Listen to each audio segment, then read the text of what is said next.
आता आपण पुन्हा पहिल्या कडव्यावर येऊया, तेव्हा या तिसऱ्या कडव्याच्या शेवटच्या चरणाचा अर्थ आपल्याला लागता येईल आणि अन्यथा तो अर्थ लागणार नाही.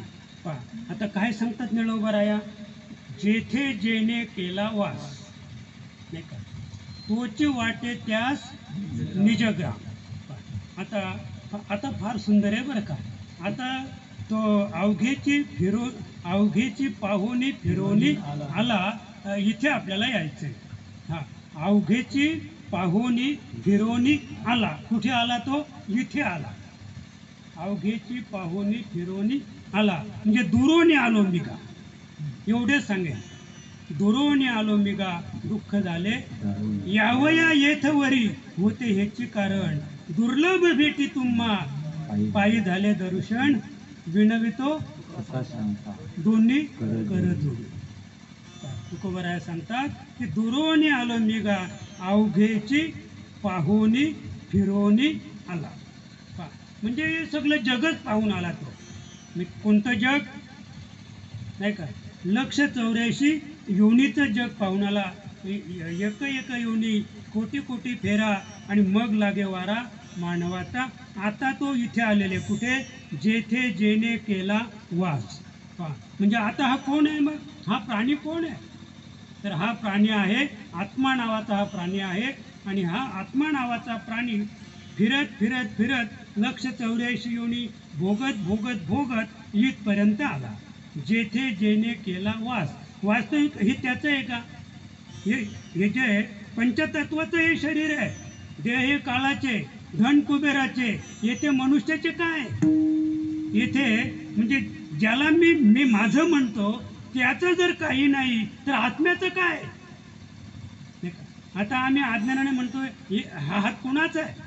हा माझा हात आहे. हा पाय कोणाचा आहे? हा माझा पाय. हे डोळे माझे आहेत, नाक माझं आहे, दात माझं आहे, संपूर्ण शरीर माझं आहे. पण तुकोबा सांगतात नाही नाही, तुझं काहीच नाही. मग हे कुणाचे? देह हे काळाचे, धन कुबेराचे, येथे मनुष्याचे. अरे तुझं काहीच नाही. तरी पण अज्ञानाने, अज्ञान दशेने जेथे जेने केला वास. कोणी? तर आत्मा हे अनेक योनी फिरत फिरत फिरत फिरत इथे आला. वास्तव हे त्याचं आहे का? आता आपण मागेच पाहिलं, एकच दिवस त्या बिलात जाऊन राहिला, बाहेर आला, माणूस दिसल्याबरोबर पुन्हा त्याच बिलात शिरला. तशी अवस्था या आत्म्याची आहे. अनेक योनी फिरत फिरत इथे आला. बरं इथे किती दिवस राहणार आहे? काही तास, काही घटका, काही फळ, काही वर्ष, काही महिने. पण नाही का, मग तू काय सांगतो? तोची वाटे त्याशी निजग्राम. इथे आल्यानंतर त्याला असं वाटायला लागलं की हे माझं घर आहे, हे माझं स्वतःचं घर आहे. वास्तव की आपलं स्वतःचं आहे का? बरं तुमचं स्वतःचं असेल तर घेऊन जा. हे तुमचं स्वतःचं घर आहे, घेऊन जा. हे तुमची बिल्डिंग स्वतःची असेल तर जाताना घेऊन जा. जेव्हा तुम्ही एक घर सोडून जाल ना, तर नाही जाणार. एक दिवस जायचंच आहे आपल्याला. मग ज्या दिवशी तुम्ही घर सोडून जाल त्या दिवशी घेऊन जा. आणि ज्या अर्थी तुम्ही घेऊन जाऊ शकत नाही त्या अर्थी ते तुमचं नाही. फक्त आपण त्याला काय केलेलं आहे? माझं म्हटलं आहे. आम्ही त्याला काय म्हटलं आहे? माझं म्हटलं आहे. म्हणून ही सजावट आहे. ही सगळी सजावट कशामुळे? माझ्यामुळे. याला आम्ही माझं म्हटलं म्हणून ही सजावट आहे. कंपाळी कुंकू आहे, सगळं काही आहे. ही सजावट कशामुळे आहे? माझं म्हटलं म्हणून आहे. बरं का. तोची वाटे त्यास निजग्राम. म्हणजे अज्ञान दशेमुळं वास्तविक आत्म्याला घराची गरज नाही. त्याला गरज नाही आहे. म्हणजे आत्मा हा कुटुंबप्रिय प्राणी नाही. आत्मा हा कुटुंबप्रिय प्राणी नाही. त्याला कुणाच्याही संगतीची गरज नाही. पण अज्ञानाने त्याने या देहामध्ये प्रवेश केला आणि प्रवेश केल्यामुळं आता हा देह, हे घर माझं आहे म्हणून तो सोडायला तयार नाही. असं अभिप्रेत मत निळोबारायांचं आहे. पुढे निळोबाराया सांगतात, एरवी सर्वही भूमंडळ, एरवी सर्वही भूमंडळ आहे ते स्थळ याचेची. बरं आता आपण कसं पाहिलं? संकुचित पाहिलं. आहे ते स्थळ याचेची म्हणजे जो आपल्या आपण ज्या कार्यानिमित्त आहोत ते केशव बाबा अनेक गावाला जाऊन अनेक घरं पाहून आले आणि आहे ते स्थळ याचेची नाही का. आणि मग एरवी सर्वही भूमंडळ म्हणजे आता नेमकं या ठिकाणी कलाटणे आहे, उलट आहे बरं का. वास्तविक पाहता त्या आत्मदेवाला या ध्यामध्ये वास्तव्य केल्यानंतर वास केल्यानंतर हे माझं आहे, निजग्राम हे माझं घर आहे हे म्हणायची त्याला काही आवश्यकता नाही. समजा त्याने हे घर सोडलं तर तो जगू शकत नाही का? हे घर सोडलं तर तो जगू शकत नाही का? पण जसा तो पारधी तो झाडावर एक नळी बांधतो. नळी म्हणजे ती पोकळ नळी असते, त्याच्यात एक काडी आणि तो बांधून ठेवायची नळी. ती कोणासाठी? पोपट पकडण्यासाठी. आता पोपट हा म्हणजे आकाशात विहार करणारा पक्षी आहे आणि तो पक्षी, पोपट नावाचा पक्षी, अनवधानाने त्या नळीवर येऊन बसला आणि नळीवर येऊन बसल्यानंतर ती नळी उलटी झाली आणि त्याचं लक्ष आकाशाकडे गेलं आणि त्याने नळी इतकी घट्ट पकडली की नळी सोडली तर मी खाली पडून मरेल, नळी सोडली तर तो आकाशात उडून जाईल.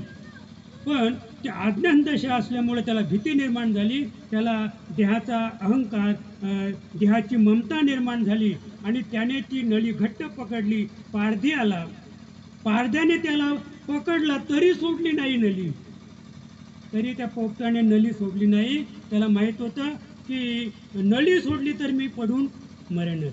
आणि म्हणून तर गुळाला चिकटलेला मुंगा पाहिले का? जरा पहा प्रयत्न करून.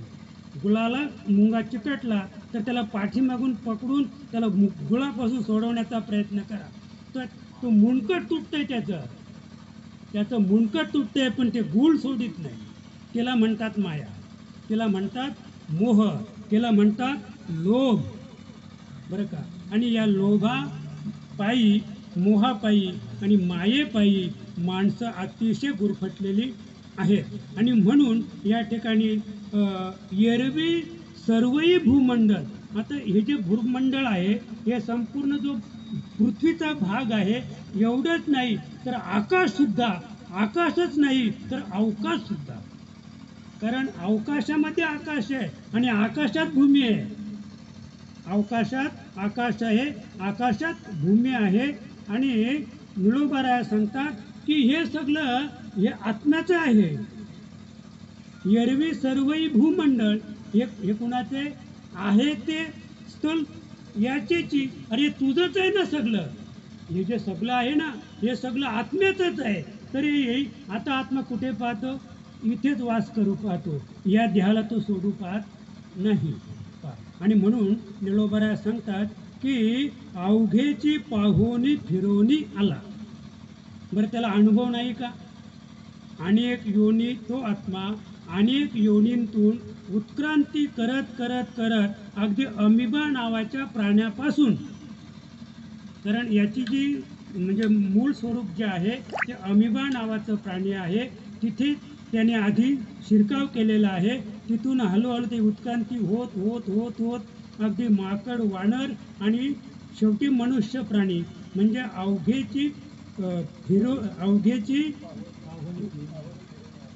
अवघेची पाहुणी फिरोनी आला. म्हणजे प्रत्येक ठिकाणी त्याने या देहाचा अनुभव घेतलेला आहे, तो फिरून आलेला आहे. मग फिरून आल्यानंतर मग परी तो विसरला निज ठाया. मग त्याने स्वतःला विसरावं का? आत्म्याने स्वतःला विसरावं? आत्म्याला काय कमी आहे? आत्म्याला काय घराची गरज आहे? त्याला राहण्याची काही आवश्यकता नाही, कारण हे सगळं त्याचंच आहे.